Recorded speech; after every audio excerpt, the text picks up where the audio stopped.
friends, welcome. Let's celebrate. There are lots of things we like to celebrate. Sometimes we celebrate a birthday or a special event in the family.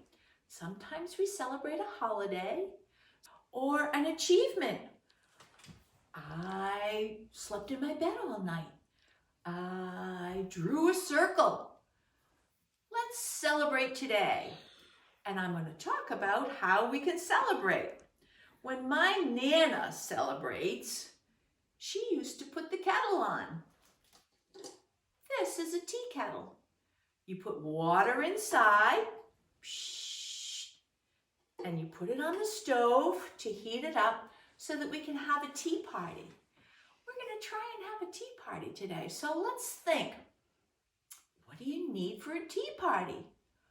Well, you certainly need a placemat. So I have a big piece of paper and a dish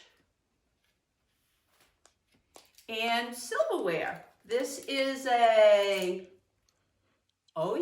fork. This is a knife. And this is a spoon. And we have a napkin. And we have a cup. So I'm going to take my marker and I'm going to trace where these things go on the placemat.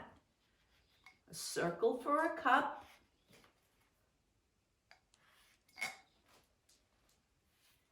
A spoon looks like this.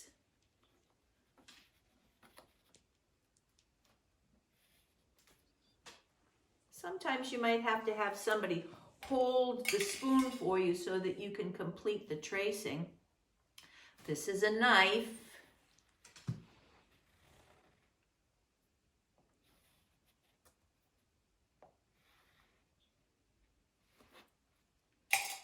The plate is round like a circle.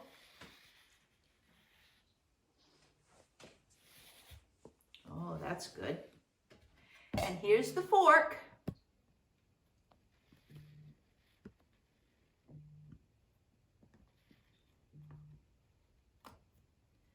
I'm going to have to take the fork off so that I can make the tines of a fork. And here's where the napkin goes, a rectangle. Can you see how that looks, friends? Well, let's sing a song about a special tea party. My friend Polly likes to sing it like this. Polly, put the kettle on. Polly, put the kettle on. Polly, put the kettle on. We'll all have tea. Suki, take it off again. Suki, take it off again. Suki, take it all off again. They've all gone away. Let's do it one more time. Polly, put the kettle on. Polly, put the kettle on. Polly, put the kettle on. We'll all have tea. Suki, take it off again. Suki, take it off again. Suki, take it off again. They've all gone away. So let's invite our friends for a tea party. We need a cup. We need a teapot. We'll put the tea in here. We'll put the tea bags in there. Maybe you could have cocoa or you could have juice. We don't need silverware, but we do need a napkin.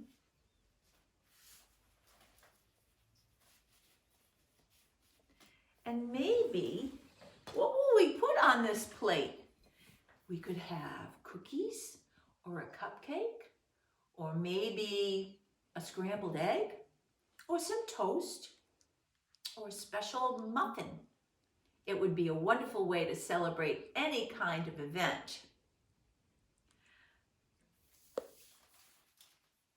I hope you can make your own placemat at home, and then you'll learn how to set the table. It's a wonderful way to help Mom and Dad at supper time. Now, I have a story called Got to Get to Bears. I wonder if they're going to have a celebration. The author and the illustrator is Brian Lies.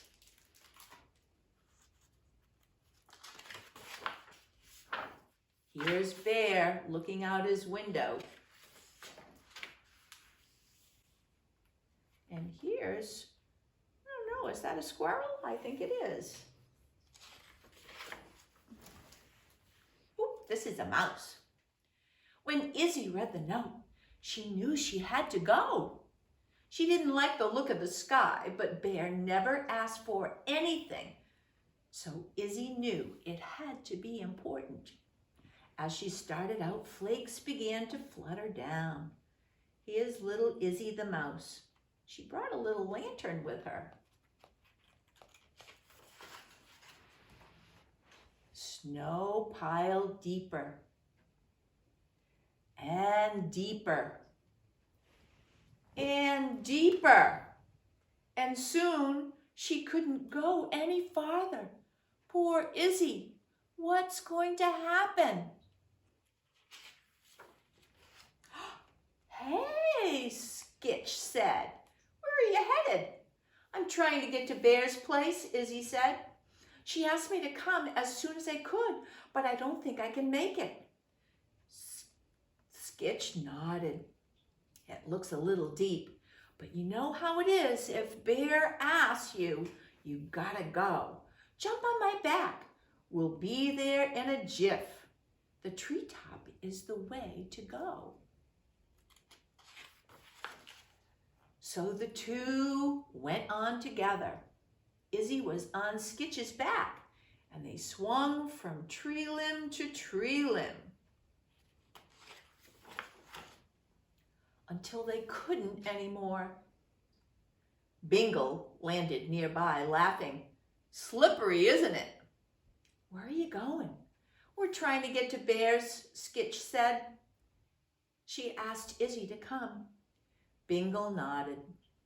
You don't say no to Bear. But Skyway is better than battling branches. All aboard. I'll get you there. As they went, the sky darkened. The wind grew wild, and snow stung their faces like tiny bees. Can't see, Bingle said. Can't see. They came to a sudden stop. Plop! They hit the roof. Maybe walking is better, Bingle suggested. Maybe so, Skitch said.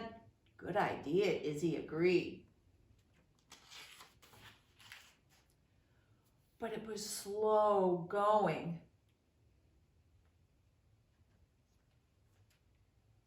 Snappy caught up with them. Hey there, everybody, she called. I've been following your trail. Having trouble? That's their friend the raccoon. I've got to get to Bear's, Izzy explained. Bingle added, but trees are bad, Skyway is bad, and snow's too deep to waddle. Snappy smiled. Bear's isn't far from where I'm going. Let me give you a ride. Well, that was very thoughtful. As Snappy tried to jump over the snow, they sank and sang to keep their spirits up.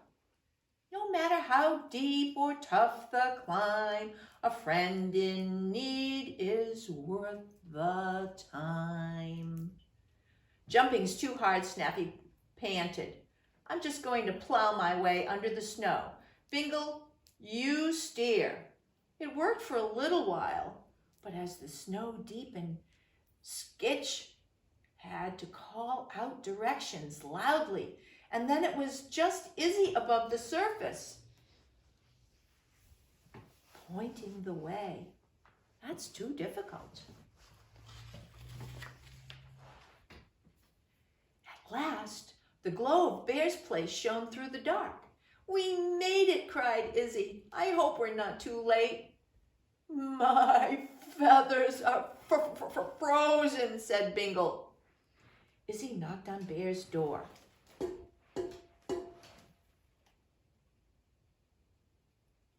With her tiny little knuckles, so cold. Bear opened the door with the saddest looking spread across her face. "Oh, it's you," Izzy, Bear sighed. "What are you doing here?" "But you sent me that note," Izzy said. She was puzzled. "You asked for me." "Yes, but I didn't think you'd make it with this snow. Look how deep it is." "Am I too late to help?" said Izzy. The storm ruined everything." Bear shook her head. "But you better come in and warm up. It's too bad. I wanted Sketch, Bingle, and Snappy here too." "But they are here," Izzy exclaimed. "I'm standing on them." Bear was so surprised. Bear stepped aside and they all tumbled into the warmth of her den. Everybody was cold. She pushed the door shut. "So what's wrong?" Izzy asked. "How can we help?" Bear cleared her throat. "Well, it's not that something's wrong." A smile crept up the corners of her mouth. She started to chuckle. "We have something to say to you." Izzy was confused. "To me?" Her brow wrinkled. Bear nodded. "We wanted to say..." What in the world did they want to say? "Happy birthday!" Wow, what a surprise. They had a cake and they were all together to celebrate, and I think a gift too. "How did you know it was my birthday?" Izzy asked. "We're your friends," she said. "We knew." They ate cake and told stories all through the long night as the storm raged outside. But they were warmed by the fireside and warmed by their friendship.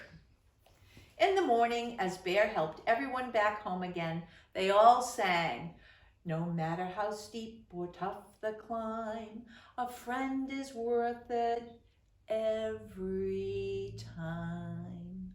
We do lots of nice things for our friends. I hope you'll thank your friends and say something nice to them today. Okay, friends, see you tomorrow.